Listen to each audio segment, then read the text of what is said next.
अस्सलाम वालेकुम वरहमतुल्लाहि वबरकातुहू। अज़ीज़ दोस्तों, साथियों, अमीन पटेल साहब के दो वीडियो नज़र से गुज़रे। एक तो साउथ मुंबई का उनका जो अधिवेशन था जिसमें इमरान प्रतापगढ़ी साहब आए थे।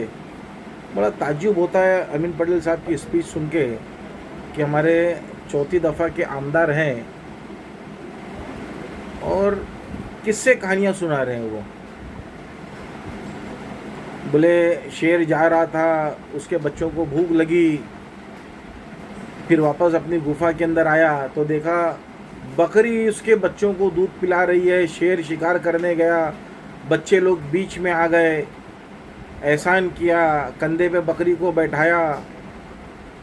चील देखी, चील बोली मुझे भी एहसान करना है चूहे का। अरे ये कौन सी किस्से कहानी कहाँ कहाँ से आती। उस बीच में उन्होंने एक मुद्दे की बात ये बताई कि आपके पास बहुत सारे लोग, आपके वोट का सौदा करने वाले लोग आएंगे, क्योंकि कॉरपोरेशन के इलेक्शन का लगभग आसार जो है ना एकदम खुल करके सामने आना शुरू हो गए हैं कि आसपास दिसंबर के आसपास में जो है इलेक्शन हो जाएगा। अब उनके पास में अपने काम की कोई बातें तो है नहीं, बेचारे बात क्या करेंगे। हालांकि इस दफ़ा आमदार इलेक्शन के अंदर हमने उनको सपोर्ट किया था और आपको ये बता दें डंके की चोट पे हमने काम किया था, खुल के किया था, बात करके किया था। उन्होंने हमसे वादा लिया था कि आप मुझे अपना 10 दिन दे दीजिए, हम आपको अपना 5 साल देंगे। बहुत अफसोस है, एक काम के लिए मैंने उनको फ़ोन किया तो उन्होंने मुझसे इस तरह मुखातिब होकर बात की है। पहली दफ़ा फ़ोन नहीं उठाया और दूसरी दफ़ा उन्होंने कौन, मतलब शकील नंबर सेव नहीं आपके पास अमीन भाई? बोले नहीं, मतलब पता नहीं वो शिवसेना क्या भी वो एनसीपी क्या क्या लिखूं। मतलब भाई मैं कल को कांग्रेस में भी जा सकता हूँ, उसमें क्या है। बड़ा अफसोस होता है, इस तरह एक आमदार को बात नहीं करनी चाहिए। खैर, क्योंकि अब उनका तो मतलब निकल गया, जो वादा किए तो उनको याद भी नहीं। और हमने खासदार के इलेक्शन के बाद में लोकसभा के इलेक्शन जो एक मुल्क की तकदीर तय करता है, खुल करके हमने महाविकास आघाड़ी को सपोर्ट किया। उस वक्त शिवसेना के अंदर थे, इसलिए पूरा ईमानदारी के साथ में अरविंद सावंत के लिए काम किए। फिर अरविंद सावंत साहब के ख़ास कहने पे कि अमीन पटेल ने हमारे लिए काम किया शकील, उसके लिए हमको काम करना है, तो हमने भी अमीन पटेल के लिए ईमानदारी से काम किया। और उन्होंने हमको वीडियो बनाने के लिए कहा अपनी फेवर में, हमने वो भी उनको बना के दिया, क्योंकि दूसरा कोई रास्ता नहीं था। स्टेट की लड़ाई थी तो स्टेट की पार्टी चाहिए थी और बहुत सारे अलग अलग किस्म के लोग थे। अब अमीन पटेल साहब का ये कि बहुत सारे लोग आपके वोट का सौदा करने वाले आ जाएंगे और ये बकरी, चील, चूहा, शेर सब कहानी सुना रहे थे वो। उसी में मुझे राहुल गांधी जी की एक बात याद आ गई,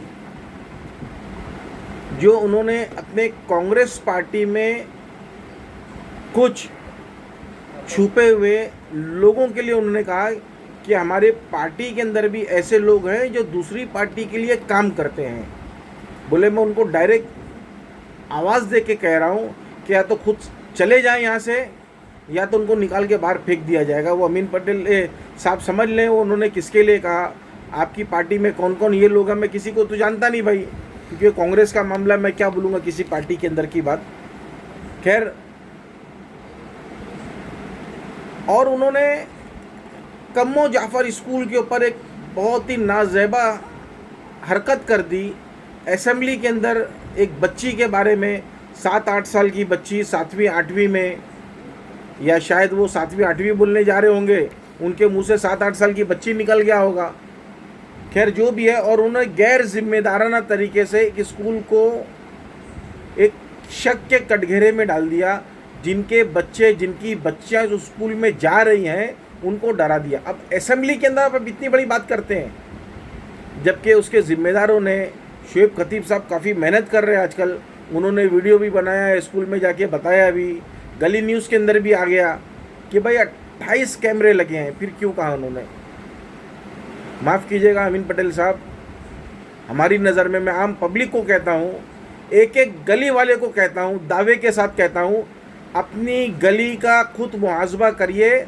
आपकी गली अमीन पटेल साहब के आमदार बनने के बाद में, ये चौथी दफ़ा बने हैं, तो पहले अच्छी थी जब तक ये आमदार नहीं थे, या अब अच्छी है?